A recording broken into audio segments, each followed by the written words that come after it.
So we feel like we have a duty to make this video about Cuba. As many of you know, there are a lot of news going on of what's happening in Cuba. We are both Cubans. We've both lived in Cuba longer than we've actually lived here. So we have family there. So this is very close to us. So we pretty much want to set the record straight because we have seen news reports, and sometimes they miss the that background that we have. Like, we know the land, we know the laws, we know how Cuban thinks, and we just want to set the record straight. And the first thing that I want to say is that the embargo does not include medicine or food, period. It does not include medicine or food. The Cuban government can buy all the food and all the medicine that they want from the United States. I just want to say that. And then the second thing is that the embargo does not include the Cuban people.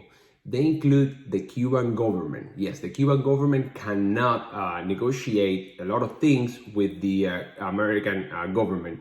But that embargo does not include the Cuban people. And you will see why that is a key point of discussion. Then I want to move into what the American media have been saying. And they've been saying like the main reason of the disturbance in Cuba is due to COVID vaccines. And that can be further from the truth. That's probably like 1% of the whole pie. But the reality is that Cubans are tired of the government because they can't assemble, they can't speak freely, there's a food shortage, they have to spend their life in lines to try to buy some food. The government sells them food in one currency, in American currency, and then they pay them in a different currency, the Cuban currency, that they can't buy anything with that. So the Cubans are just tired of living under those conditions. And so now let's go over one of the things that are really affecting the Cuban people, and the government, the American government, have nothing to do with that, like the embargo, for example. And you will see why the Cuban government is the main responsible for all these problems. And the clearest example is that 2 days ago, the Cuban government they made a big splashy news that now we, the Cubans that live here in the United States, we can send food and medicine and they are not going to charge us. Yes, because before, guess what? We had to pay the Cuban government to help the Cuban people. We had to pay them. Our families. Yes, so we will send food and we will send medicine, and the Cuban government will take money from us. They were like, yes, you want to help your family? Guess what? You need to pay us. It's like they keep our family hostage from us. That's their main source of revenue. And they put that to be free, no paying at any other cost until December 31st of this year. Oh, yeah. It's not indefinite. It's only until December 31st. And what does the embargo have to do with that? Nothing. Why do we have to go through a lot of protests in a weekend just to allow the government to help us, to let us help the Cuban people? So that's an easy example of why the American embargo have nothing to do with that. Then the second thing is that Cubans, my family in Cuba, they don't have a car. Guess who's stopping my family from having a car? It's not the American government, it's the Cuban government. Because I can't buy a car here and send it to Cuba. Not because the American government doesn't let me. No, it is because the Cuban government doesn't let me. I can't buy a car here or in Mexico or in any other country and then send it to Cuba for my family. No, the American government doesn't let me do that. The other thing that the Cuban government doesn't let me do that. The other thing that the Cuban government doesn't let me do it, let's say one of my family members in Cuba, they have a great idea of opening a business. Let's say something like a car shop repair. Nope. If I want to send them the supply, the Cuban government will say no. And sometimes they will say yes, make you go through the process because it's a huge process to get everything. Make you spend the money. And then what do? They let you operate for a few weeks, maybe a month, and then they close it down. And they take everything from you. Everything. So the other thing, Cuba is an island. Guess what? Cubans are not allowed to fish. Yes, you might be thinking that you have to be crazy. No, my friend, the Cuban government doesn't let Cubans go out and fish. In order for you to fish, you need to have a special permit from the government saying like, yes, you can go out and fish. And the Cuban people, they can't buy boats. Yes, I can't send a boat to my family in Cuba so that they can, if they want to go out and fish and then sell the fish, and just like any other country in the world. Yes, no, the Cuban government doesn't let Cubans go out and fish freely. No, they have to go through the government. That's why I say that the embargo have nothing to do with that. Cubans cannot even like grow their own crops. There's farmers, they grow their crops, but they have to sell that to the government. And sometimes sometimes no. Most of the time it's for a lower price. And many times they don't even come pick it up to distribute it to the people. What do? They don't come. So the farmers that have woken up at 6 a.m. in the morning or even earlier to grow, water, and fertilize their crops, they lose them because they cannot sell them to the people. If they catch you selling your crops, your own crops that you grew in your farm, in your place, to other people, they will take you to jail. Yes.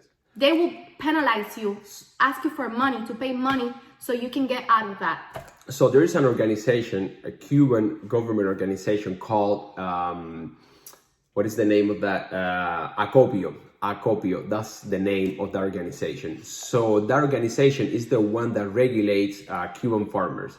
A Cuban farmer cannot sell the crops directly to the Cuban people. They have to sell it to the government at whatever price the government sets. It's like, I don't care how much you spend as a farmer to grow this crop. I don't care about that. This is how much I'm going to pay you for that. If it's not good enough, I'm sorry. This is how much I'm going to pay you. And sometimes, since the Cuban government, they know that that farmer cannot sell it to anyone, sometimes they don't even go and pick up those crops. And those farmers, they see their production just pretty much getting spoiled, getting rooted, because the Cuban government doesn't have oil. They don't have gasoline to go and pick up the crops. Anything. Cubans depend on the government. Like, another example, if you are a doctor, you spent an X amount of years studying, right? You're studying, you're going to school, you're doing the things that you have to do to become a doctor. Now, when you become a doctor, you get paid, if anything, $30 a month, if anything, because I've seen doctors that get paid way less. So if you're a taxi driver, you make more money than a doctor makes. That's insane. If you are showing around tourists, around the island, different places, you make more money than what a doctor, professor, that anyone makes. It's horrendous. And the last example that we are going to put is like, I'm going to base it in, let's say, an Italian, because we as Cuban Americans, we don't have that privilege. Let's say an Italian, a millionaire Italian, he wants to open a hotel in Cuba. Yeah, us, we can. Even if we had the money, we can't because we are not good enough for the Cuban government. So let's say this Italian guy, he wants to open a hotel in Cuba. The Cuban government tells him, okay, 49, you're going to own 49% of the business, and we are going to own 51%. That's not the only thing that is problematic.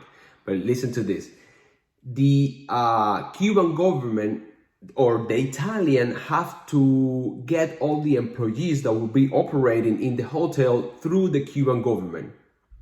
And that Italian guy have to pay, let's say, if a bartender in let's say in Italy or in the world, on average makes, I don't know, let's say $800 a month. I don't know, just an average, $800, $1,000 a month, just a regular hotel employee, that's $1,000.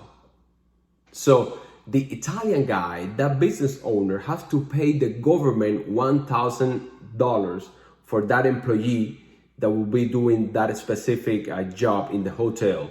And then the Cuban government gets that $1,000, and then they give the Cuban employee 1,000 Cuban pesos. A different currency, That's which the- is worth nothing. One dollar is 50 Cuban pesos. Imagine how bad it is that they pay you in a currency. It's just what he said. They pay you in a currency, and then they sell food and even donations that different countries gave to Cuba. They sell those donations in a different currency, in dollars, that we had to send to our families. That's just insane. And another thing, this has been going on for 62 years. It's not that this is new or no. It has been going on for 62 years.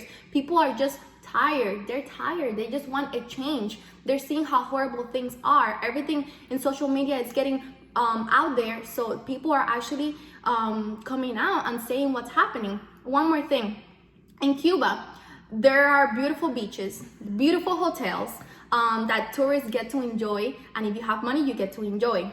Now, the Cuban government, like, you can die if you're a mother, or even if you have a family and you live in a place and the building gets torn down.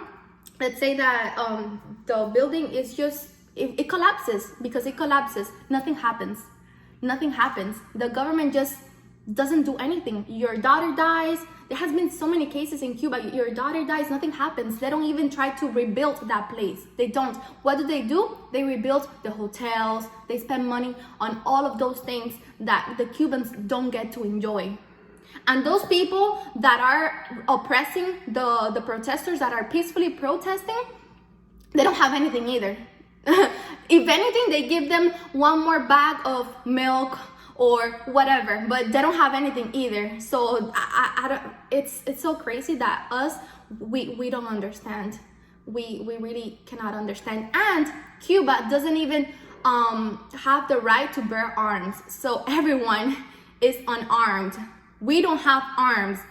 We don't have guns or anything. Weapons, yes. We don't have weapons. So what are they doing now? They're killing our people.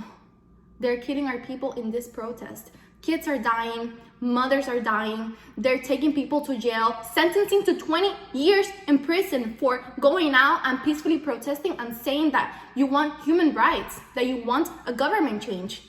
That place needs to change. And we need the help. We need the help. We need people to spread the word of what's going on in Cuba, educate themselves, and actually help us. We've been in this for 62 years.